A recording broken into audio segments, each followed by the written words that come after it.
Hello बच्चों, स्वागत है आपका कनावत अकेडमी के यूट्यूब चैनल पर। और हमने अभी हाल ही में 10th क्लास साइंस का चैप्टर फर्स्ट कंप्लीट किया है, जिसके अनुसार हमने निदानात्मक कक्षा हेतु जो मॉड्यूल जारी किया गया है उसका सॉल्यूशन अभी हमने हाल ही में स्टार्ट किया है, जिसमें हम 10th क्लास विज्ञान के अंदर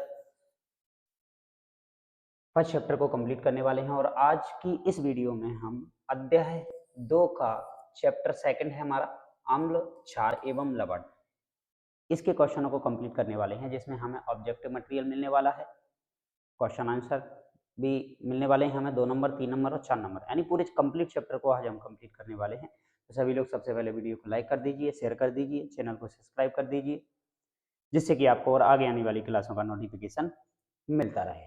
चलते हैं क्लास की तरफ, जिसमें हमें सबसे पहला क्वेश्चन दे रखा है कि निम्न में से कौन सा लवण क्रिस्टलन जलयुक्त नहीं है। भाई सबके फॉर्मूले हमें लिखने पड़ेंगे। नीला तोता जो होता है ना, उसका सूत्र होता है CuSO4.5H2O। तो इसके अंदर 5 H2O क्रिस्टलन जल है। दावन सोडा जो होता है ना, वो होता है हमारे पास Na2CO3.10H2O। क्लियर। और खाने का सोडा जो होता है ना, वो होता है हमारे पास NaHCO3।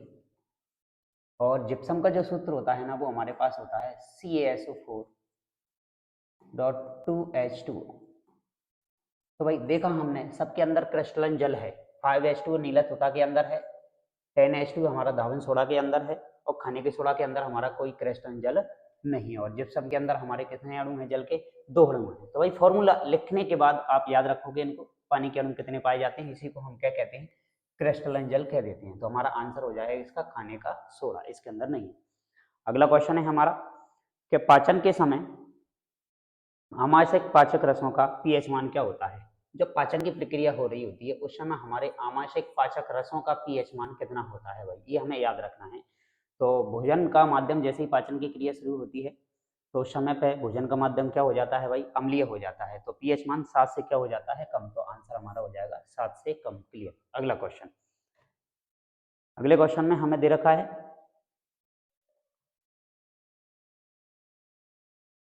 कि निम्न में से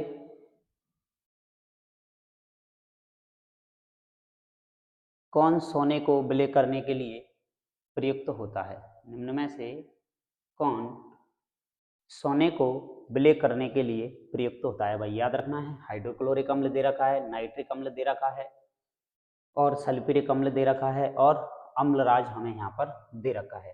तो सोने को विलय करने के लिए, सोने को घुलने के लिए हम, या चांदी को भी घुलने के लिए हम अम्लराज का उपयोग करते हैं। तो आंसर हमारा क्या हो जाएगा इसका? अम्लराज।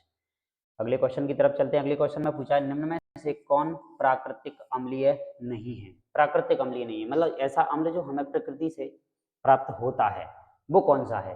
तो लाइम जूस दे रखा है, मानव रक्त दे रखा है, चूने का पानी दे रखा है, और हमें दे रखा है क्या? प्रति अम्ल। तो इसमें से कौन प्राकृतिक है भाई? तो इनमें से हमारा चला जाएगा लाइम जूस जो है ना, वो हमारा प्राकृतिक अम्ल है। क्लियर। अगला क्वेश्चन, अगले क्वेश्चन में हमें दे रखा है बेकिंग पाउडर बनाते समय प्रयुक्त अवयवों में से एक अवयव सोडियम हाइड्रोजन कार्बोनेट है, तो दूसरा अवयव क्या होगा भाई? देख, जब भी हम बेकिंग पाउडर बनाते हैं तो उसमें जो हम अवयव प्रयुक्त करते हैं उनमें से एक तो हम ले लेते हैं सोडियम हाइड्रोजन क्या?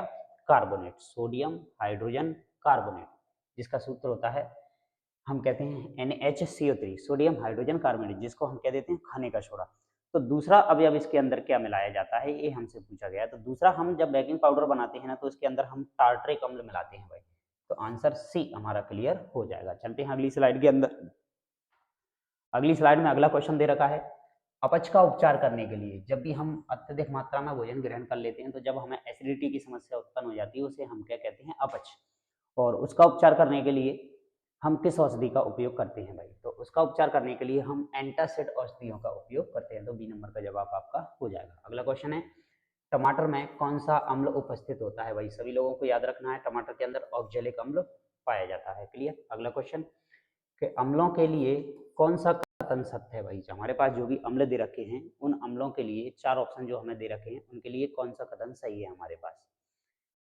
कि अम्ल, पहला ऑप्शन हमें दे रखा है कि कड़वा स्वाद और लाल लिटमस को नीला कर देते हैं। भाई अम्लों का स्वाद तो कड़वा नहीं होता है। खट्टा स्वाद, हाँ बिल्कुल अम्लों का खट्टा स्वाद होता है, लेकिन ये क्या नीले लिटमस को लाल करते हैं क्या? ये हमें जवाब बताना है।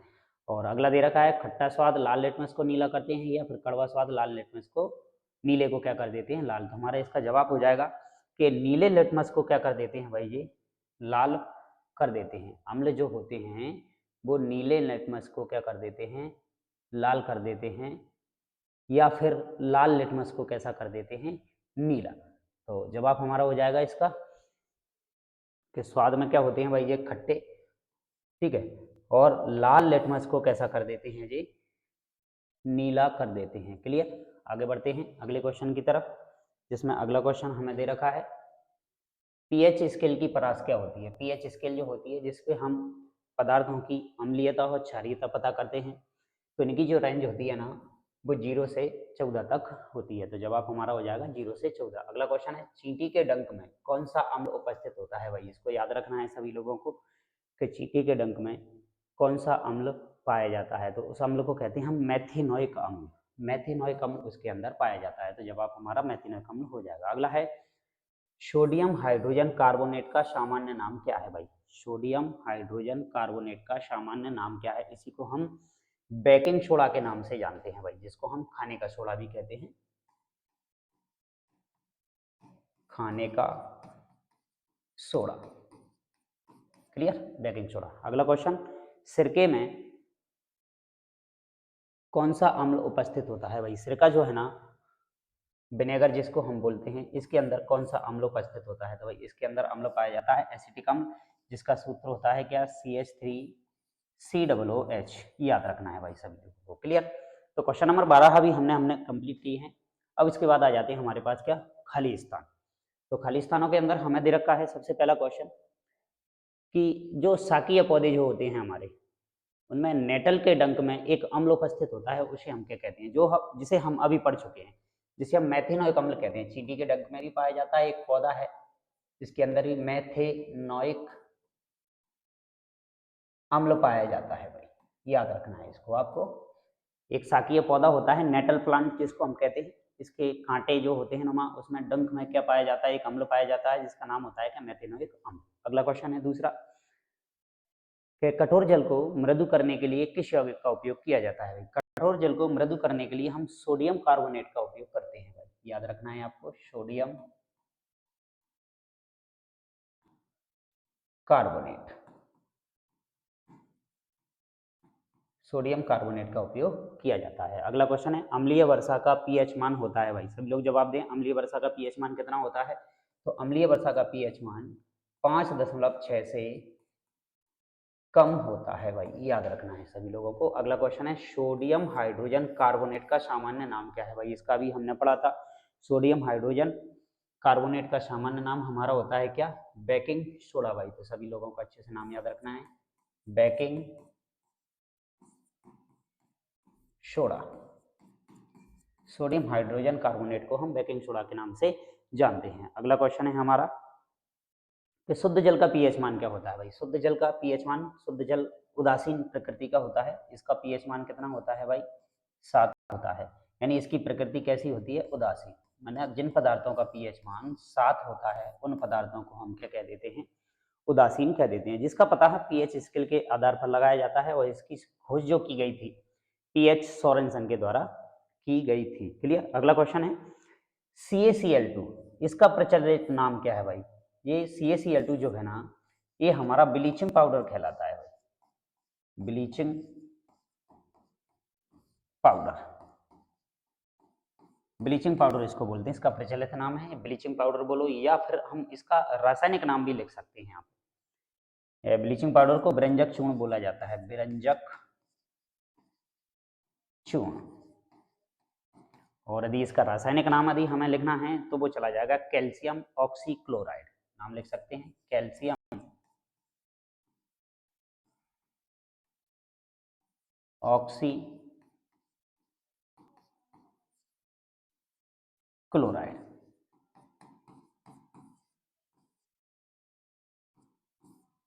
Calcium oxy chloride. क्लियर। तो ये हुए हमारे 6 खाली स्थान। आगे बढ़ते हैं अगली स्लाइड की तरफ। और अगली स्लाइड में हमें दो रखा है सही जोड़ी मिलाइए भाई, मैचिंग करनी है भाई। जोड़ी मिलाने के लिए हमें दे रखी है। तो सबसे पहला क्वेश्चन हमें दे रखा है खट्टे दूध, या जिसको हम कह सकते हैं क्या, दही। इसमें क्या देखने को मिलने वाला है हमें, तो इसके अंदर खट्टे दूध दही में पाया जाता है क्या, लैक्टिक अम्ल भाई। सभी लोगों को याद रखना है। तो इसका जवाब हो जाएगा आ वाला। मैं सिर्फ नंबर लिखे देता हूँ मैचिंग करने के लिए। तो मतलब खट्टे दूध के साथ क्या मैच हो जाएगा आपका, लैक्टिक अम्ल। अगला क्वेश्चन दे रखा है चींटी के डंक में पाया जाता है भाई। तो चींटी के डंक में अभी हमने पढ़ा था कि मेथेनोइक अम्ल पाया जाता है, मतलब इसका जवाब हो जाएगा हमारा ई वाला। क्लियर। अगला क्वेश्चन है कि नींबू के रस का पीएच मान कितना होता है भाई, ये याद रखना है। तो नींबू के रस का पीएच मान इसमें दे रखा है 7 से अधिक होता नहीं है, 7 से कम होता है बिल्कुल। तो 7 से कम यानी दा वाला जवाब हमारा इसका क्लियर हो जाएगा। अगला है कि सोडियम हाइड्रोक्साइड विलयन का पीएच मान कितना होता है। सोडियम हाइड्रोक्साइड विलयन जो है ना, वो हमारे पास एक क्षार है, और क्षार का जो पीएच मान होता है ना, वो 7 से क्या होता है, अधिक होता है। तो इसका जवाब हमारा 7 से अधिक चला जाएगा, यानी बोले तो सा वाला हमारा इसका जवाब सही हो जाएगा। ठीक है। अगला क्वेश्चन दे रखा है क्षारक होते हैं भाई। तो क्षार जो होते हैं ना, वो जल में भी घुल जाते हैं, अम्ल जो होते हैं ना, वो भी जल में घुल जाते हैं। तो इसमें हम बा वाला जवाब क्लियर करेंगे। तो ये थी हमारी मैचिंग। तो सभी लोग अच्छे से इनको प्रैक्टिस कीजिए, और आने वाले एग्जामों में इससे आपको बहुत फायदा मिलने वाला है। तो बढ़ते हैं अगली स्लाइड की तरफ। और अगली स्लाइड के अंदर हमें एक शब्द वाक्य में उत्तर दे रखे हैं, इन्हें हम सॉल्व करते हैं। एक शब्द वाक्य में उत्तर जो हमें दे रखे हैं, जिसमें सबसे पहला क्वेश्चन हमारा दे रखा है फिर से कि अम्लीय वर्षा का पीएच मान कितना होता है। तो हम पढ़ चुके हैं अम्लीय वर्षा का पीएच मान 5.6 से कम होता है भाई, याद रखना है। अगला क्वेश्चन है बुझे हुए चूने पर क्लोरीन की अपक्रिया से बनने वाले पदार्थ का नाम लिखिए। तो बुझा हुआ जो चूना होता है ना, उस पर जैसे ही हम क्लोरीन की अपक्रिया कराते हैं तो उससे हमें ब्रंजक चूर्ण प्राप्त होता है, जिसका रासायनिक नाम अभी हमने पढ़ा था कैल्शियम ऑक्सीक्लोराइड, CaOCl2, जिसे हम ब्लीचिंग पाउडर कहते हैं, या फिर हम इसका एक और नाम लिख सकते हैं ब्रंजक चूर्ण। क्लियर। अगला क्वेश्चन, जलीय विलयन में क्षारक कौन से आयन देते हैं। जैसे ही क्षारों को जलीय विलयन के अंदर घोला जाता है तो ये OH- आयन देते हैं भाई, याद रखना है सभी को। अगला क्वेश्चन है लिटमस पेपर से जैसे ही अम्ल की पहचान कैसे होती है भाई। लिटमस पेपर एक पेड़ की छाल होती है, और इस छाल पर जैसे ही अम्ल को डाला जाता है तो ये अम्ल जो होते हैं ना, वो इस लिटमस पत्र को नीले को लाल कर देते हैं भाई। ये क्या कर देते हैं भाई, नीले को लाल कर देते हैं, लाल कर देते हैं। तो हम बता देते हैं भाई ये क्या है, अम्ल। तो अम्ल जो होता है ना, वो नीले को कैसा कर देता है, लाल कर देता है। अगला क्वेश्चन है हमारे पास कि उदासीनीकरण की अपक्रिया किसे कहते हैं। उदासीनीकरण अपक्रिया के अंदर हम क्या करते हैं, जब अम्ल और क्षार को मिलाया जाता है, जब हम अम्ल और क्षार को मिलाते हैं तो हमारे पास बनता है क्या, लवण और जल, लवण प्लस जल। तो इसी अपक्रिया को हम कह देते हैं क्या, उदासीनीकरण, करण की अपक्रिया। क्लियर। इसको हम नाम दे देते हैं क्या, उदासीनीकरण की अपक्रिया। क्लियर। आगे बढ़ते हैं अगली स्लाइड की तरफ। अगली स्लाइड में हमें दे रखे हैं सत्य और असत्य कथनों को चुनिए। ठीक है। बात करते हैं सत्य सत्य कथनों की। सबसे पहला दे रखा है अम्लीय वर्षा का पीएच मान 5 होता है। अम्लीय वर्षा का पीएच मान 5 होता है, नहीं, अम्लीय वर्षा का पीएच मान 5.6 से कम होता है। तो क्या बात सही है या गलत है भाई। तो भाई 5.6 से कम होता है या 5.5 होता है, तो क्या इसका जवाब सही है या गलत। तो जवाब हो जाएगा इसका असत्य भाई, 5.6 होता है तो असत्य। क्लियर। अगला question, baking powder sodium hydrogen carbonate NaSCO3 होता है। क्या ये बात सही है। बेकिंग पाउडर हम किसको बोलते हैं, सोडियम NaSCO3 को ही हम बेकिंग पाउडर बोलते हैं। तो ये हमारा क्या हो जाएगा, सही हो जाएगा सब।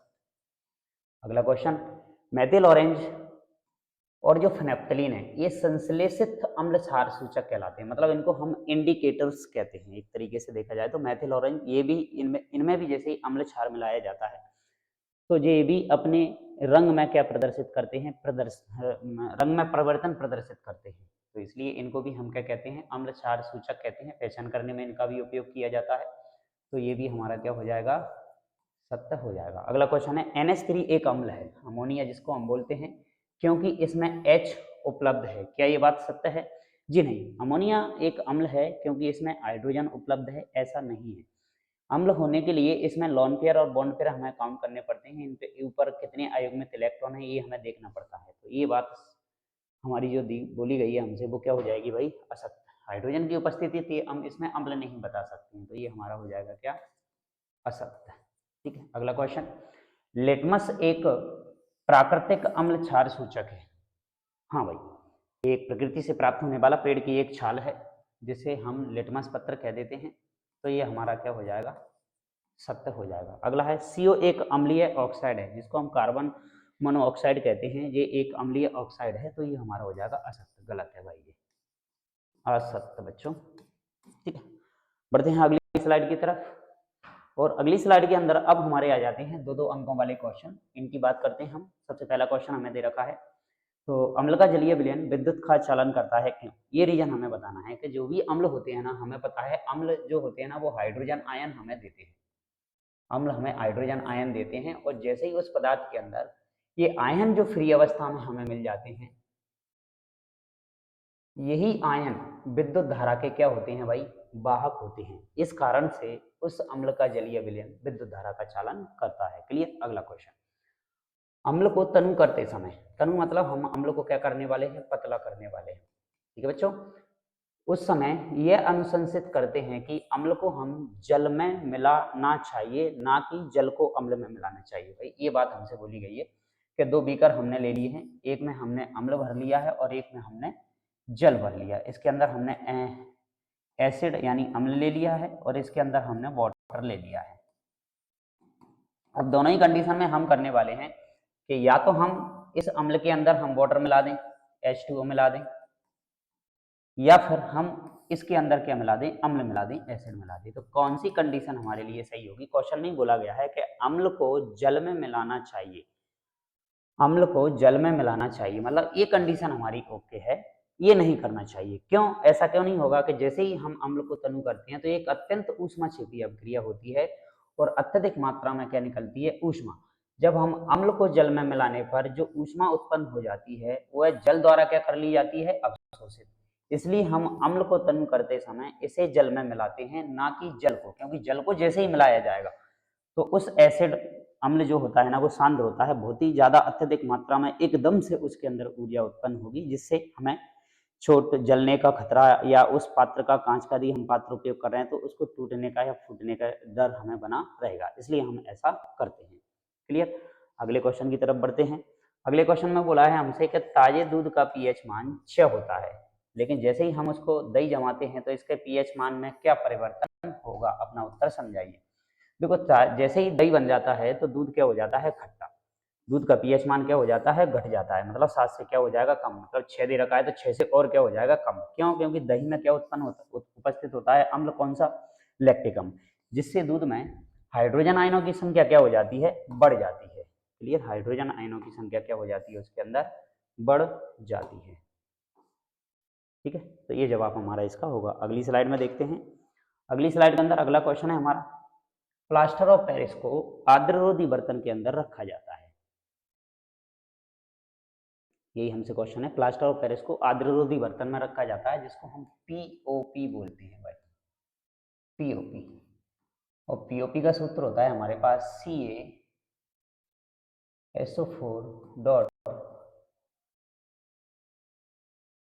हाफ H2, ये हमारे पास। ठीक है, जिसको आर्द्ररोधी बर्तन के अंदर रखा जाता है। क्यों? क्योंकि ये क्या करता है भाई, आर्द्ररोधी बर्तन के अंदर इसलिए इसको रखता है कि प्लास्टर ऑफ पेरिस आर्द्रता ग्राही होता है, जो कि नमी को अवशोषित कर लेता है या जलवाष्प को क्रिया करके कठोर पदार्थ का निर्माण कर लेता है। इसलिए प्लास्टर ऑफ पेरिस को हम आर्द्ररोधी बर्तन में रखते हैं। मतलब ये पीओपी, जैसे ही इसके अंदर हम नमी मिल जाएगी, पानी की मात्रा मिल जाएगी, तो ये जिप्सम का क्या कर लेगा, निर्माण कर लेगा भाई, और ये कठोर पदार्थ बन जाएगा, यानी पीओपी खराब हो जाएगा, जिसको हम आम भाषा में घरों में पुट्टी वगैरह करने के लिए उपयोग में लाते हैं। अगला है उदासीनीकरण की अभिक्रिया को उदाहरण से समझाइए। तो जस्ट अभी हमने पढ़ा था कि जब अम्ल और क्षार को आपस में मिलाया जाता है तो वो एक दूसरे को क्या कर देते हैं भाई, उदासीन। और काय का निर्माण होता है, लवण और जल का निर्माण होता है, इसलिए हम इस अवक्रिया को क्या कह देते हैं, उदासीनीकरण की अवक्रिया। क्लियर। आगे बढ़ते हैं अगली स्लाइड की तरफ। अगली स्लाइड में हमें दे रखा है कि कोई किसान है, किसान खेत की मिट्टी का परीक्षण करता है और उसमें बिना बुझा हुआ चूना मिला देता है। बिना बुझा चूना बोले तो कैल्शियम ऑक्साइड मतलब CaO मिला देता है उसके अंदर। बुझा हुआ चूना जिसको हम बोलते हैं कैल्शियम हाइड्रोक्साइड CaOH का होल ट्वाइस, या चौक भी बोल सकते हैं जिसको हम कैल्शियम कार्बोनेट बोलते हैं CaCO3 का उपयोग करेगा। ठीक है। तो जब खेत की मृदा अधिक अम्लीय होगी तो उस स्थिति में किसान उसमें या तो बुझा हुआ या बिना बुझा हुआ चूना या फिर चौक का उपयोग करेगा। क्यों? क्योंकि यदि खेत की मिट्टी पहले से यदि अम्लीय है तो अम्लीय मिट्टी में हमें क्या मिलाना पड़ेगा भाई, क्षार मिलाना पड़ेगा। और ये जो सभी पदार्थ है ना वो कैसे होते हैं भाई, क्षारीय होते हैं। तो मिट्टी को उदासीन करने के लिए हम उसके अंदर क्या मिलाते हैं, क्षार। इसलिए किसान इन चीजों का उपयोग करेगा। यदि मिट्टी पहले से ही क्षारीय है तो हम उसमें इन पदार्थों को नहीं मिलाएंगे, फिर उसमें हमें अम्लीय पदार्थ मिलाने पड़ेंगे, तब जाके उस मिट्टी की स्थिति कैसी बन पाएगी, उदासीन। और उदासीन मिट्टी के अंदर बहुत अच्छे प्रकार की खेती होती है। क्लियर। इसलिए किसान इन चीजों का उपयोग करेगा। अगला क्वेश्चन है, क्षार या क्षारक किसे कहते हैं।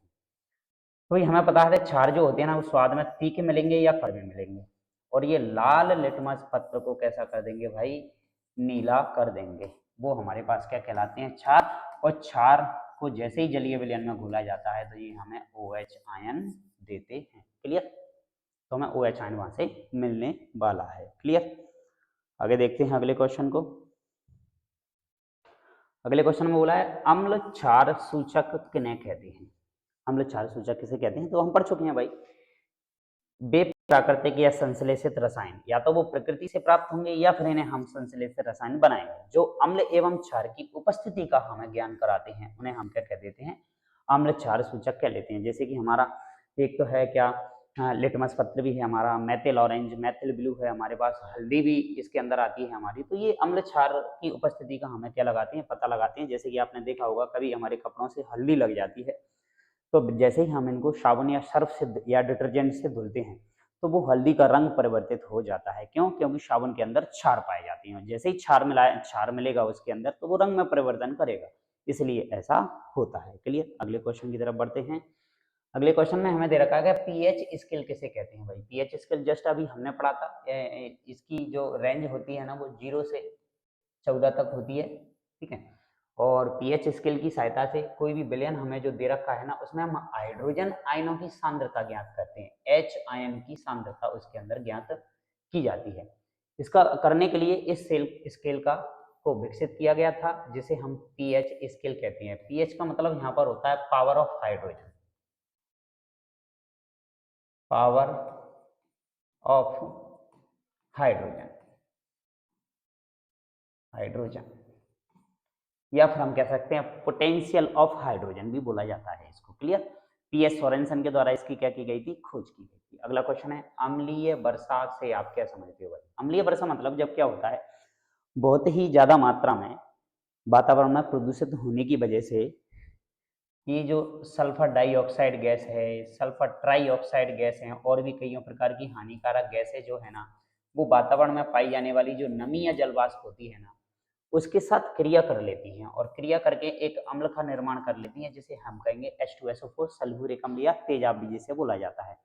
तो मतलब उस वर्षा का जो पीएच मान है ना वो क्या 7 से क्या हो गया भाई, कम हो गया। मतलब हम कहेंगे अम्लीय वर्षा का पीएच मान 5.6 के आसपास होता है। ठीक है। तो वो जैसे ही पृथ्वी पर वो बरसेगी तो वो अम्ल वर्षा कहलाएगी आपकी, उसे हम अम्लीय वर्षा कह देते हैं। और इस अम्लीय वर्षा के प्रभाव की वजह से पृथ्वी पर पाए जाने वाले जीव जंतुओं को बहुत खतरा होता है। ठीक है। तो जहाँ अत्यधिक क्षेत्रों में प्रदूषण की मात्रा ज्यादा होती है, इंडस्ट्रियल एरिया जो है ना वहां पर अम्ल वर्षा बहुत ज्यादा मात्रा में देखने को हमें मिलती है। कभी कभी थोड़ी थोड़ी बूंदों के रूप में इसकी बरसात होती है जो कि हमें ऐतिहासिक इमारतें हमारी जो है ना उनको ये नुकसान पहुंचाती हैं, जो कि हमारी संगमरमर या उनसे बनी हुई है। क्लियर। तो ये अम्ल वर्षा कहलाती है। अगला क्वेश्चन है क्रिस्टलीकरण से आप क्या समझते हो। देखो क्रिस्टलीकरण क्या है भाई, कुछ लवण जो होती हैं भाई, लवण कैसे बनेंगे भाई, जब हम अम्ल और क्षार को मिलाएंगे। जैसे कि देखो हमने एक ले लिया अम्ल, और एक ले लिया क्षार। एक अम्ल हम ले लेते हैं, जैसे HCl ले लिया हमने, और एक क्षार ले लेते हैं हम, जैसे NaOH। जैसे ही इनकी अभिक्रिया कराई जाएगी तो हमारे पास एक लवण बनेगा जिसका नाम है NaCl, साल्ट जिसे हम कहेंगे NaCl, ठीक है ना। NaCl बन गया हमारे पास NaCl, और साथ में बनेगा हमारे पास क्या, H2O पानी। भाई ये इस तरीके से लवण का निर्माण हो गया, जो कि हमारा एक लवण या साल्ट कहलाता है। तो कुछ लवण शुद्ध अवस्था में विशिष्ट ज्यामितीय ठोस आकार के समान एवं चमकदार कण के रूप में होते हैं, जिन्हें हम क्रिस्टल कहते हैं, तथा एक क्रिस्टल बनाने की प्रक्रिया को ही हम क्या कह देते हैं, क्रिस्टलीकरण। जैसे कि नमक का बनना, ये भी क्रिस्टलीकरण कहलाएगा, ठीक है। फिटकरी है हमारे पास, फिटकरी, फिटकरी एलम जिसको बोला जाता है, ठीक है। तो ये हमारे क्रिस्टलीकरण की क्रिया कहलाती है, इसी के द्वारा इनका निर्माण किया जाता है। अगली क्वेश्चन है हमारा, क्रिस्टलन जल क्या होता है। ये भी अभी हमने ओटीओ के अंदर पढ़ लिया था कि जो भी क्रिस्टलन पदार्थ हमारे पास होते हैं, तो लवण के एक सूत्र में, इकाई में जल के निश्चित अणुओं की संख्या क्रिस्टलन जल कहलाती है। जैसे कि अभी हमने पढ़ा था नीलत होता, जिसका सूत्र होता है CuSO4.5H2, ठीक है। धावन सोडा था हमारे पास Na2CO3.10H2। जिप्सम था हमारे पास CaSO4.2H2। तो इनके अंदर ये जो जल है, जहाँ पर जल के अणु कितने हैं भाई, 2 हैं। यहाँ पर जल के अणु कितने हैं, 10, और यहाँ पर जल के अणु कितने हैं, 5 भाई। तो इन्हीं को हम कह देते हैं क्या, क्रिस्टलन जल। ये सब लवण हैं भाई, ये हमारे पास क्या कहलाते हैं, ये सब लवण हैं, लवण एक तरीके से, ठीक है। तो इन्हीं को हम कह देते हैं क्या, क्रिस्टलन जल। अगले क्वेश्चन की तरफ चलते हैं। अगला क्वेश्चन हमें दे रखा है, 3 नंबर के क्वेश्चन हमारे यहाँ से स्टार्ट हो जाते हैं। और 3 नंबरों के क्वेश्चन के अंदर हमें सबसे पहला क्वेश्चन दे रखा है बच्चों, क्या केक बनाने के लिए बेकिंग पाउडर का उपयोग किया जाता है। यदि घर पर आपकी माताजी केक बनाने के लिए बेकिंग सोडा का प्रयोग करें तो क्या होगा भाई।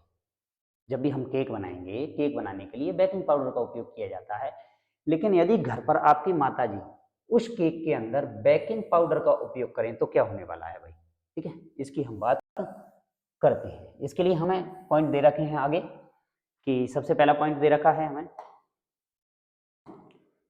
जिसके अंदर बोला है कि यह केक के स्वाद को किस प्रकार प्रभावित करेगा और क्यों करेगा, ठीक है। दूसरा क्वेश्चन है कि बेकिंग सोडा को किस प्रकार बेकिंग पाउडर में परिवर्तित किया जा सकता है। और दूसरा है, टार्ट्रिक अम्ल को यदि हम बेकिंग सोडा में मिला दें तो इसका क्या महत्व होगा। तो तीनों क्वेश्चन को 1 बाय 1 हम समझते हैं। देखो, पहले क्वेश्चन की हम बात करते हैं कि यह केक के स्वाद को किस प्रकार प्रभावित करेगा और क्यों। देखो, गर्म करने पर जो हमारे पास बेकिंग सोडा होता है वो बदल जाता है धावन सोडा के अंदर। बेकिंग सोडा का में चेंज हो जाता है हमारा, धावन सोडा के अंदर चेंज हो जाता है, और जिसका स्वाद कैसा होता है भाई, कड़वा होता है भाई। इसलिए इस केक का स्वाद कैसा हो जाएगा भाई, कड़वा हो जाएगा। यदि हमारी माताजी बेकिंग पाउडर की जगह पे यदि बेकिंग सोडा का उपयोग करती हैं तो इसको हम जैसे ही गर्म करेंगे तो ये धावन सोडा में परिवर्तित हो जाएगा, जिसका स्वाद कड़वा होता है। इसलिए से केक में क्या आ जाएगा, कड़वापन। दूसरे क्वेश्चन की हम बात करते हैं कि बेकिंग सोडा को किस प्रकार बेकिंग पाउडर में परिवर्तित किया जा सकता है। तो देखो, बेकिंग सोडा में हम उपयुक्त मात्रा में थोड़ा सा टार्ट्रिक अम्ल यदि हम उसके अंदर मिला दें तो ये बेकिंग सोडा बेकिंग पाउडर में परिवर्तित हो जाएगा। मतलब जैसे ही जो बेकिंग सोडा है उसमें थोड़ी सी मात्रा में हम टार्ट्रिक अम्ल मिला दें तो ये हमारा बेकिंग सोडा बेकिंग पाउडर में परिवर्तित हो जाता है, ठीक है। अगला है कि टार्ट्रिक अम्ल को बेकिंग सोडा में मिलाने से क्या फायदा है हमें। जैसे ही हम टार्ट्रिक एसिड को या अम्ल को बेकिंग के समय बेकिंग सोडा के गर्म होने पर बने धावन सोडा से अभिक्रिया करके उसे उदासीन कर देता है, इस कारण अब उस केक का स्वाद कड़वा नहीं होगा। कैसे, जब पहली कंडीशन के अंदर माताजी क्या कर रही थी कि उस केक के स्वाद को खराब कर रही थी, किससे, क्योंकि उन्हें बेकिंग पाउडर की जगह पे बेकिंग सोडा का उपयोग कर लिया। तो हमने क्या किया, सलाह दी माताजी को कि माताजी आपने यदि उसमें बेकिंग सोडा यदि उसके अंदर मिलाया है और आप इसको गर्म करोगे तो इसका स्वाद कड़वा हो जाएगा, तो आप इसमें थोड़ा सा टार्ट्रिक अम्ल मिला दो तो इसका जो कड़वापन आएगा और इसके अंदर जो धावन सोडा बनने वाला है उस धावन सोडा से ये हमारा टार्ट्रिक अम्ल अभिक्रिया कर लेगा तो उसके स्वाद को कड़वा नहीं होने देगा, इसलिए माता जी को ये सलाह उसमें मिलाने की दी जाती है। क्लियर? तो ये क्वेश्चन था 3 नंबर का हमारा।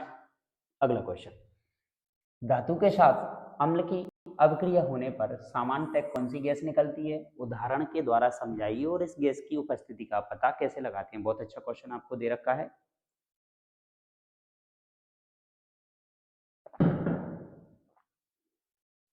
कि जैसे ही हम धातु जो हमारे पास दे रखी है उस धातु के साथ हम अम्ल की अभिक्रिया कराते हैं। सॉरी, जैसे ही धातुओं के साथ किसकी अभिक्रिया कराने वाले हैं भाई? हम अम्ल की अभिक्रिया कराने वाले हैं। तो धातु के साथ अम्ल की अभिक्रिया जैसे ही कराई जाती है तो हमारे पास एक गैस निकलती है जिसका नाम है हाइड्रोजन गैस। कौन सी गैस उत्पन्न होती है भाई? हाइड्रोजन गैस उत्पन्न होती है। ये बात आपको याद रखना है भाई। कोई भी मेटल ले लो आप, जैसे कि हमने ले लिया एक मेटल जिंक और इसके अंदर अम्ल मिलाया हमने H2SO4, ये अम्ल ले लिया। ये हमारी एक मेटल हो गई जिसका नाम है क्या? Zinc, Zn zinc, zinc. और ये हमने अम्ल ले लिया जिसको हम कहेंगे सल्फ्यूरिक अम्ल। तो धातु के साथ जैसे ही अम्ल मिलाया जाता है तो ये अभिक्रिया हो जाती है क्या? ZnSO4 प्लस हाइड्रोजन गैस क्या निकल जाती है? बाहर निकल जाती है। क्लियर? ZnSO4 बनता है जो कि एक लवण है हमारे पास जिसे हम जिंक सल्फेट कहेंगे। यही है क्वेश्चन। फिर धातु के साथ अम्ल की अभिक्रिया होने पर प्राय हाइड्रोजन गैस निकलती है। याद रखना है, बहुत अच्छा क्वेश्चन है। जैसे समीकरण दे रखा है ये हमारे पास, ठीक है। जिंक धातु दे रखी है, इसकी अम्ल के साथ अभिक्रिया कराएंगे हम, इसको हम गंधक का अम्ल, सल्फ्यूरिक अम्ल भी कहते हैं, और लवण बनेगा और हाइड्रोजन गैस बनेगी जिसे हम जिंक सल्फेट कहते हैं। क्लियर? अब इस हाइड्रोजन की उपस्थिति का हमें पता करना है। तो इस हाइड्रोजन की उपस्थिति का पता करने के लिए हम क्या करते हैं? इस हाइड्रोजन के पास एक जलती हुई तीली या मोमबत्ती लेकर आते हैं। तो जैसे ही हम इसके पास इसको लाएंगे तो ये फट फट की ध्वनि के साथ जलने लगती है जिसे हम पॉप ध्वनि कहते हैं भाई। याद रखना है, क्वेश्चन बहुत अच्छा पूछा गया है, जिसे हम पॉप ध्वनि कहते हैं। तो हाइड्रोजन की उपस्थिति का पता लगाने के लिए वहां से जो आवाज आती है फटफट की, उसे हम पॉप ध्वनि के नाम से जानते हैं। क्लियर? अगला क्वेश्चन, अगला क्वेश्चन दे रखा है हमें कि बेकिंग पाउडर एवं धावन सोडा को गर्म करके कैसे अंतर करेंगे भाई? या अथवा में हमें दे रखा है कि बेकिंग पाउडर एवं धावन सोडा में कैसे अंतर करोगे भाई? ये क्वेश्चन हमें दे रखा है, सब लोग अच्छे से पढ़िए। तो भाई देखो, बेकिंग पाउडर है हमारे पास और एक धावन सोडा है। धावन सोडा को धावन सोडा इसलिए बोला जा रहा है क्योंकि इसका डिटर्जेंट और साबुन वगैरह बनाने के लिए इसका उपयोग किया जाता है। बेकिंग पाउडर हमारे पास जो है ना, वो खाने के सोडा में इसका उपयोग किया जाता है। तो बेकिंग पाउडर जो है ना, वो सोडियम हाइड्रोजन कार्बोनेट, जिसको हम NaHCO3 बोलते हैं, इसका सूत्र याद रखना है सभी लोग। बेकिंग पाउडर का सूत्र क्या होता है हमारे पास? NaHCO3, ठीक है, याद रखना है। जबकि सोडियम कार्बोनेट, जिसको हम Na2CO3.10H2O कहते हैं, Na2CO3.10H2O, ये हमारे पास है क्या? धावन सोडा। अब गर्म करने पर जो बेकिंग पाउडर है हमारे पास यानी NaHCO3 है, वो कार्बन डाइऑक्साइड गैस देता है, बोले तो CO2 देता है, जो चूने के पानी को कैसा कर देती है भाई? दूधिया कर देती है। ये लाइन बहुत इंपॉर्टेंट है आपकी। जबकि जो धावन सोडा है Na2CO3.10H2 ऐसी कोई अभिक्रिया करके कोई गैस उत्पन्न नहीं करता है, बल्कि उसका क्रिस्टलन जल जो होता है ना, जैसे कि 10H2 है ना, वो उसमें से क्या हो जाते हैं भाई? निकल जाते हैं गर्म करने पर। वाष्प बन के, भाप बन के क्या हो जाते हैं? उड़ जाते हैं। ये दोनों में अंतर है कि जैसे ही बेकिंग पाउडर को, धावन सोडा को गर्म किया जाएगा तो धावन सोडा के अंदर क्रिस्टलन जल पाया जाता है और बेकिंग सोडा के अंदर क्रिस्टलन जल नहीं पाया जाता है। तो वो क्रिस्टलन जल भाप बन के क्या हो जाता है? उसमें से उड़ जाता है। और बेकिंग पाउडर जो होता है ना, उसमें से कार्बन डाइऑक्साइड गैस निकलती है, उसको जैसे ही चूने के पानी में मिलाया जाता है तो वो चूने के पानी को क्या कर देती है भाई? दूधिया कर देती है। क्लियर? अगला क्वेश्चन, अगले क्वेश्चन की तरफ हम आते हैं। देखो बच्चों, अगला क्वेश्चन हमें दे रखा है सोडियम हाइड्रोक्साइड। सोडियम हाइड्रोक्साइड, जिसका सूत्र होता है कि सोडियम हाइड्रोक्साइड का NaOH, sodium hydroxide. Colour change कर लेते हैं इसका, सोडियम हाइड्रोक्साइड। बनाने की एक क्लोर एल्कली विधि का वर्णन कीजिए और इसे क्लोर एल्कली विधि अभिक्रिया क्यों कहते हैं ये भी बताइए। ठीक है भाई, बात करते हैं। तो हम क्या करने वाले हैं, देखो सोडियम क्लोराइड, इसका सूत्र होता है क्या भाई, NaCl। NaCl के जलीय विलयन या लवण जल जिसको हम कह देंगे से जैसे ही हम विद्युत धारा प्रवाहित करते हैं इसके अंदर, तो यह वियोजित हो जाता है। वियोजित हो जाता है मतलब इसमें से सोडियम का आयन धनायन बन जाएगा और क्लोरीन मतलब इसके अंदर ऋणायन बन जाएगा। मतलब सोडियम हाइड्रोक्साइड जो है ना वो आयनित हो जाता है और उत्पन्न करता है। इस प्रक्रिया को हम इसलिए क्लोर क्षार अभिक्रिया कह देते हैं। क्यों क्यों क्योंकि ये बनाएगा इससे बाद में फिर क्या, NaOH, सोडियम हाइड्रोक्साइड का क्या करेगा, निर्माण करेगा। जैसे आयन हो जाएगा जल के साथ इसकी अभिक्रिया होगी, वियोजित होकर ये क्या बना लेगा, क्लोर क्षार अभिक्रिया बना लेगा। तो हम इस प्रक्रिया को क्लोर क्षार कह देते हैं। इससे जो निर्मित उत्पाद है जैसे कि क्लोरीन एवं सोडियम हाइड्रोक्साइड जो कि क्षार है, क्लोरीन जिसको हमने क्लोर बोला है और इससे जो बना है सोडियम हाइड्रोक्साइड NaOH जिसको हमने क्षार बोला है, या क्षार को ही हम क्या बोल देते हैं, एल्कली होते हैं, इसलिए इस विधि का नाम एल्कली पड़ा है। ठीक है ना। ये अभिक्रिया हमें दे रखी है NaCl, इसको जैसे ही हम पानी के अंदर मिलाएंगे तो सोडियम हाइड्रोक्साइड बनेगा, क्लोरीन बनेगी और हाइड्रोजन गैस हमारी बनके तैयार हो जाएगी। इसलिए इस क्वेश्चन में हमसे एल्कली शब्द का उपयोग हुआ और क्लोर शब्द का उपयोग हुआ। अगला क्वेश्चन, तो अगला क्वेश्चन यही आ जाता है कि क्लोर क्षार अभिक्रिया से आप क्या समझते हैं। जस्ट अभी हमने क्वेश्चन को पढ़ा है कि क्लोर क्षार अभिक्रिया क्या है, कि जब सोडियम क्लोराइड NaCl के जलीय विलयन में विद्युत धारा प्रवाहित की जाती है तो यह वियोजित होकर क्लोरीन गैस देगा और सोडियम हाइड्रोक्साइड बना देता है। उत्पादित करते समय इस प्रक्रिया को हमने नाम दे दिया है फिर क्या, क्लोर क्षार प्रक्रिया या क्लोर क्षार अभिक्रिया हम कह देते हैं। क्लियर सभी का क्वेश्चन। चलो बच्चों अगले क्वेश्चन की तरफ बढ़ते हैं। अगला क्वेश्चन हमें दे रखा है क्या, बेकिंग सोडा। तो अगले क्वेश्चन को बढ़ने से पहले सभी लोग जो भी वीडियो को देख रहे हैं वो सभी लोग चैनल को सब्सक्राइब कर दीजिए, बेल आइकन दबा दीजिए, जिससे कि आपको आगे आने वाली क्लासों के नोटिफिकेशन मिलते रहें। तो अभी बच्चों हमने हाल ही में 10th क्लास साइंस की निदानात्मक परीक्षाओं की जो मॉड्यूल जारी किया गया है उसका सॉल्यूशन हाल ही में आपको प्रोवाइड किया गया है और इसका जो PDF है आपको लिंक में आपको जो मिल जाएगी, तो आप उसका PDF सॉल्यूशन वहाँ से आप इसको डाउनलोड कर सकते हो। तो अगला क्वेश्चन हमें दे रखा है बेकिंग सोडा। बेकिंग सोडा बनाने की विधि और उसके उपयोग हमें बताने हैं। तो भाई बेकिंग सोडा जो है ना हमारे पास, अभी हमने बोला है भाई हमारा एक खाने का सोडा है। आमतौर पर रसोई घर के अंदर हम इस बेकिंग सोडा का क्या करते हैं, उपयोग करते हैं भाई। ठीक है, आमतौर पर रसोई घर में स्वादिष्ट और खस्ता पकौड़े, नमकीन, या हम कह सकते हैं कि बेकरी उद्योग में इसका उपयोग किया जाता है। बेकरी उद्योग में इसका उपयोग किया जाता है। घर में भी इसका उपयोग किया जाता है, बेकरी में भी बड़ी पापड़ सेव जो भी बनाने के लिए, खस्ता पकौड़े वगैरह बनाने के लिए आदि के लिए इसका उपयोग किया जाता है। लेकिन कभी कभी क्या होता है, इसका उपयोग खाने को शीघ्रता से पकाने के लिए भी किया जाता है भाई। इस यौगिक का रासायनिक नाम होता है सोडियम हाइड्रोजन कार्बोनेट, यानी बोले तो NaCO3। इसको बनाने में हम सोडियम क्लोराइड का उपयोग करते हैं भाई। ठीक है, कैसे देखते हैं। सोडियम क्लोराइड एरा और पानी हेरा, कार्बन डाइऑक्साइड और ए रही अमोनिया, इनको सबको मिला के हम NH4Cl यानी अमोनियम क्लोराइड बन गया और ये बन गया हमारे पास क्या, जिसको हम कहेंगे बेकिंग सोडा। तो इसको बनाने के लिए हम इनका उपयोग करते हैं, बेकिंग सोडा, खाने का सोडा। भाई सभी लोग सूत्र याद रखना है खाने के सोडा का। अगला क्वेश्चन है धोने का सोडा, जिनको धावन सोडा हम कहते हैं, बनाने की विधि लिखी है भाई। इसको कैसे बनाया जाएगा, तो देखो भाई बेकिंग सोडा को गर्म करके हम सोडियम कार्बोनेट प्राप्त करते हैं और सोडियम कार्बोनेट के पुनः क्रिस्टलीकरण से धोने का सोडा प्राप्त होता है। यह भी एक क्षारकीय लवण होता है भाई। इसको हम पहले ही पढ़ चुके हैं भाई, कंप्लीट कर चुके हैं क्या, कि जैसे ही हमारे पास ये दे रखा है बेकिंग सोडा, ठीक है, बेकिंग सोडा हमें दे रखा है, इसके अंदर H2O मिला दो तो हमारा ये कन्वर्ट हो जाता है काय के अंदर, धावन सोडा के अंदर। क्लियर, तो ये अभिक्रिया में दे रखी है। सभी लोग अच्छे से इन क्वेश्चनों को प्रैक्टिस कीजिए। अगला क्वेश्चन हमारे पास आ जाता है क्या, 4 अंक वाला। और 4 अंक वाले क्वेश्चन में हम बात करें प्लास्टर ऑफ पेरिस किसे कहते हैं, वही हमारे पास फिर से आ गया है POP। POP हमारे पास आ चुका है भाई, POP। क्लियर, देखते हैं भाई क्या हमें दे रखा है पीओपी के अंदर। तो देखो क्या करने वाले हैं हम, देखो पीओपी बनाने के लिए, और ये क्वेश्चन हम पढ़ चुके हैं, आर्द्रता रोधी बर्तनों में क्यों रखा जाता है, उदाहरण देकर समझाइए।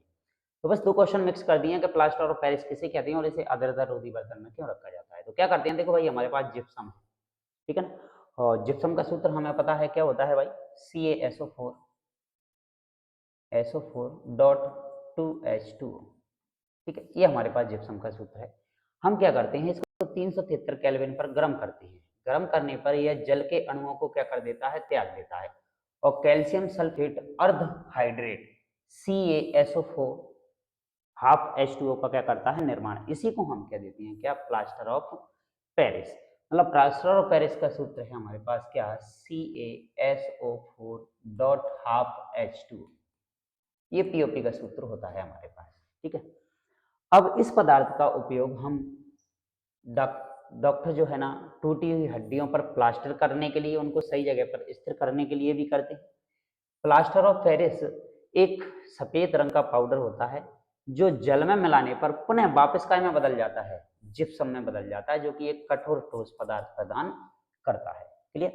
और भी चीजें हैं, हम मूर्तियां वगैरह बनाने में भी इसका उपयोग करते हैं, ठीक है ना। डॉक्टर प्लास्टर ऑफ पेरिस के रूप में भी इसी चीज का क्या किया जाता है, उपयोग किया जाता है। अब इस प्लास्टर ऑफ पेरिस को हम आर्द्रता ग्राही होता है, ये नमी को क्या कर लेता है भाई, अवशोषित कर लेता है, तो ये कठोर पदार्थ का निर्माण कर लेता है। तो हम इसको ऐसे पैकेटों के अंदर रखते हैं जिससे इसके अंदर नमी ना पहुंचे, और ये नमी से अभिक्रिया करके, आर्द्रता से क्रिया करके कठोर पदार्थ जिप्सम का निर्माण ना करे, इसलिए हम इसे आर्द्रता रोधी बर्तनों के अंदर रखते हैं। क्लियर। आगे बढ़ते हैं, अगला क्वेश्चन। पहला क्वेश्चन 4 नंबर का ये हुआ हमारा कंप्लीट, और दूसरा क्वेश्चन 4 नंबर वाला ही हमारा आता है कि निम्नलिखित अभिक्रियाओं के लिए पहले तो शब्द समीकरण लिखिए तथा उसके बाद में उनको क्या कीजिए, संतुलित कीजिए। कैसे लिखना है भाई शब्द समीकरण, आगे देखते हैं। सबसे पहला हमें दे रखा है कि तनु सल्फ्यूरिक अम्ल, भाई तनु सल्फ्यूरिक अम्ल दानेदार जिंक के साथ अभिक्रिया करता है भाई, ठीक है भाई, इसके साथ अभिक्रिया करा देते हैं अपन। किसके साथ करता है भाई, दानेदार जिंक के साथ अभिक्रिया करता है। तो तनु सल्फ्यूरिक अम्ल, इसके लिए सबसे पहले हमें क्या लिखना है भाई, इसका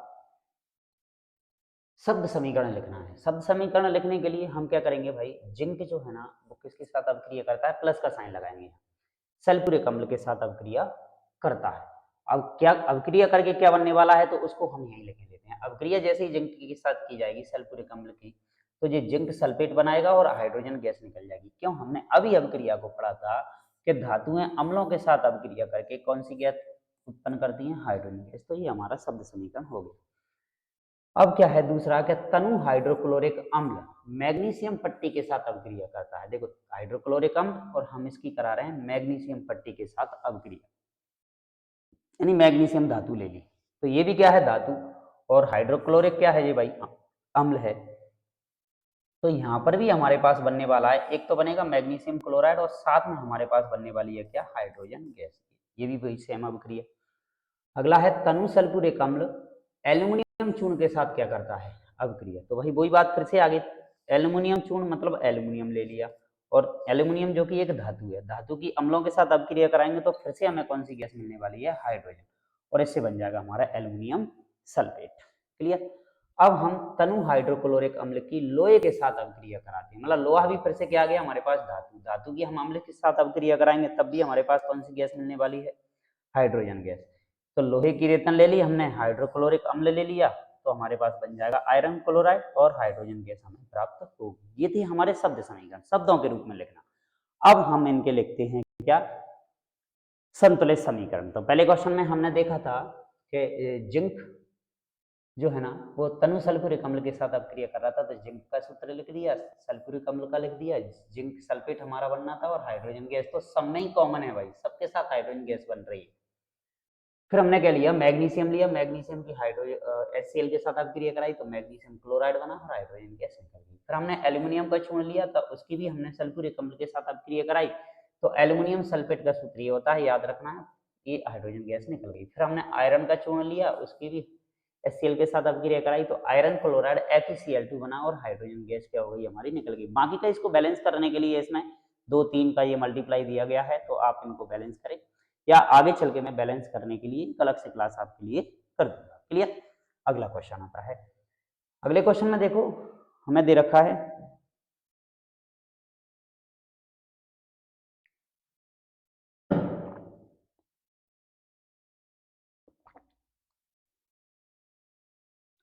अगले क्वेश्चन में हमें दे रखा है कि धोने का जो सोडा है भाई, जिसको हमने धावन सोडा बोला, एवं बेकिंग सोडा जो है, उनके दोनों के दो दो हमें प्रमुख उपयोग बताने हैं भाई। अच्छा क्वेश्चन है, एग्जाम में पूछा भी गया है कईयों बार आपसे, तो इसको याद रखें। धोने का सोडा भाई, तो सबसे पहले तो आप इसका सूत्र याद रखोगे। धोने का सोडा, धावन सोडा जिसे हम कहते हैं, इसका सूत्र होता है क्या, Na2CO3.10H2O, याद रखना है भाई। ठीक है। अब बेकिंग सोडा जो हमें दे रखा है ना, जिसको हम खाने का सोडा बोलते हैं, इसका सूत्र होता है क्या, NaHCO3, NaHCO3। क्लियर। दोनों के दो दो उपयोग हमें बताने हैं। तो भाई धावन सोडा जो है ना, इसका उपयोग हम कहाँ कहाँ करने वाले हैं, देखो इसका उपयोग देखते हैं। इसका उपयोग सबसे पहले तो हम कांच वगैरह बनाने में करने वाले हैं, साबुन बनाने में भी करने वाले हैं, और फैक्ट्री में इसका, कागज उद्योग में भी इसका उपयोग करने वाले हैं हम। ठीक है। दूसरा, इसका उपयोग घरों में साफ सफाई के लिए भी किया जाता है। किसका, धावन सोडा का। नाम से ही पता चल रहा है धावन सोडा का उपयोग किया जाता है। बेकिंग सोडा की बात करें, बेकरी उद्योग में इसका उपयोग होने वाला है भाई। ठीक है ना। बेकरी उद्योग में बहुत सारे उत्पाद हम इससे बनाने वाले हैं, और इसका उपयोग सोडा अम्ल, सोडा वाटर और अग्निशामक पदार्थ बनाने में भी इसका उपयोग किया जाता है। तो ये बहुत इंपॉर्टेंट आपको ये दो क्वेश्चन दे रखे थे। क्लियर। अगला क्वेश्चन, अगला क्वेश्चन है भाई, सभी लोग देखें अगले क्वेश्चन की तरफ। बहुत इंपॉर्टेंट आपकी क्लासेस चल रही हैं, जिसमें हम गवर्नमेंट के द्वारा रीमेडुल बुक जो अभी प्रोवाइड आपको कराई गई हैं, उनका सॉल्यूशन आपको प्रोवाइड कराया जा रहा है। क्लियर। तो बात करते हैं। सबसे पहला क्वेश्चन हमें दे रखा है कि प्रबल अम्ल, प्रबल अम्ल और दुर्बल अम्ल से आप क्या समझती हो, और इनमें से प्रबल अम्ल और दुर्बल अम्ल छांटिए भाई, कौन कौन से दे रखे हैं। तो सबसे पहले तो अपन बात करते हैं प्रबल अम्ल क्या होते हैं भाई। अम्ल हैं, प्रबल हैं, चार हैं, वो भी प्रबल हैं या दुर्बल हैं, जो भी है, दुर्बल अम्ल, प्रबल अम्ल। तो इनकी बात करते हैं। देखो प्रबल अम्ल विलयन में क्या करते हैं, तो प्रबल अम्ल जो है ना, वो हमें बहुत ज्यादा मात्रा में हाइड्रोजन आयन देते हैं, या हम H2O प्लस आयन भी बोल सकते हैं। उन्हें हम बहुत ज्यादा प्रबल अम्ल कह देते हैं। क्लियर बात। दूसरा है दुर्बल अम्ल। अब ये दुर्बल अम्ल क्या होते हैं, है तो अम्ल ही हमारे पास, लेकिन ये क्या करते हैं, हमें हाइड्रोजन आयन तो देते हैं, लेकिन कम संख्या में हाइड्रोजन आयन देते हैं। ये अधिक संख्या में और ये कम संख्या में। तो जो कम संख्या में हाइड्रोजन आयन दे, हम उन्हें दुर्बल अम्ल कह देते हैं। जो अधिक मात्रा में हाइड्रोजन आयन दे, हम उन्हें प्रबल अम्ल कह देते हैं। ऐसे हमारे पास आ जाते हैं क्या, दुर्बल अम्ल और प्रबल अम्ल। क्लियर। जैसे कि प्रबल अम्ल में हमारे पास उदाहरण है हाइड्रोक्लोरिक अम्ल, जिसको हम HCl कहते हैं, सल्फ्यूरिक अम्ल, जिसे हम, जिसका सूत्र है H2SO4, और नाइट्रिक अम्ल, इसका सूत्र है HNO3। याद रखना है भाई। ठीक है। दुर्बल अम्ल की बात करें हम, इनको उदाहरण दे रखे हैं, साइट्रिक अम्ल है, फार्मिक अम्ल है, और एसिटिक अम्ल है हमारे पास। साइट्रिक अम्ल खट्टे पदार्थों में हमें मिलने वाला है, एसिटिक अम्ल है हमारा, और दूसरा है फॉर्मिक अम्ल हमारा। क्लियर। तो ये उदाहरण, ये क्वेश्चन हमें दे रखा था। क्लियर। याद रखें अच्छे से क्वेश्चन को।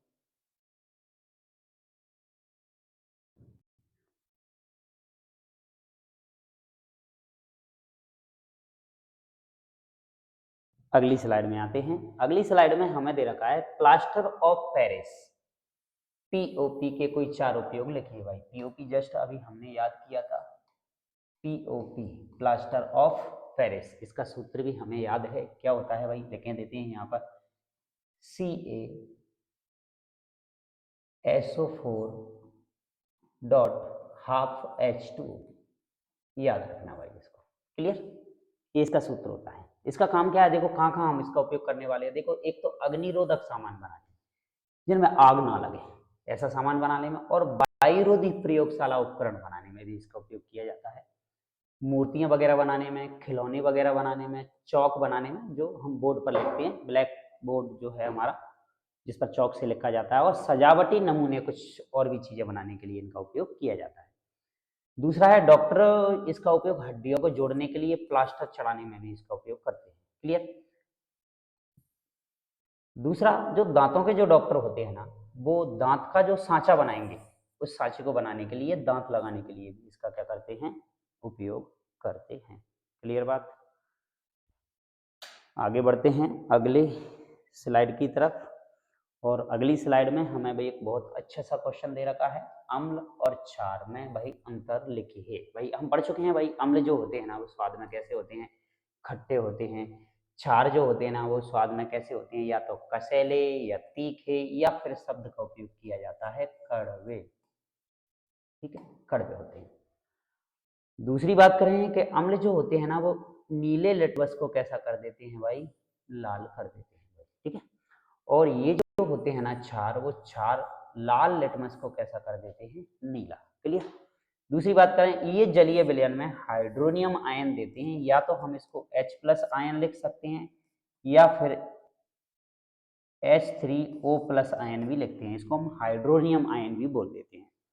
ठीक है, इसकी बात करें, ये जलीय विलयन में हाइड्रोक्सिल आयन देते हैं, यानी OH आयन हमें प्रदान करते हैं, माइनस OH आयन हमें देते हैं, और ये हमें H आयन देते हैं, हम सीधी सी भाषा में बोल देते हैं। अगला क्वेश्चन है कि अम्ल का जो pH मान होता है ना वो 7 से क्या होता है, कम, और क्षार का जो pH मान होता है वो 7 से क्या होता है, अधिक होता है। मतलब pH स्केल जो हमने पढ़ी थी उनके अंदर इसकी जो रेंज होती है ना अम्ल और क्षारीयता पता करने के लिए, वो 0 से लेकर 14 तक होती है। क्लियर। तो ये थी हमारी आज की क्लास, जिसके अंदर हमने सेकंड चैप्टर, जिसका नाम है अम्ल, क्षार और लवण, इसको क्या किया है, अभी हमने हाल ही में कंप्लीट किया हुआ है।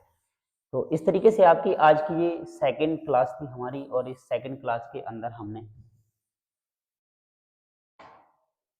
क्लास 10th विज्ञान के सेकंड चैप्टर को हमने क्या किया है, कंप्लीट। तो इसका जो PDF सॉल्यूशन आपको है वो डिस्क्रिप्शन में आपको लिंक के साथ प्रोवाइड करा दिया जाएगा, तो सभी लोग वहां से PDF को डाउनलोड कर सकते हैं भाई। ठीक है, तो ये थी आपकी क्लास, और अगली क्लास में बने रहने के लिए आप लोग चैनल को अगेन सब्सक्राइब करें, वीडियो को लाइक करें, अपने फ्रेंडों में शेयर करें, जिससे कि आपको आगे और भी क्लासेज इसकी कंटिन्यू रहने वाली हैं।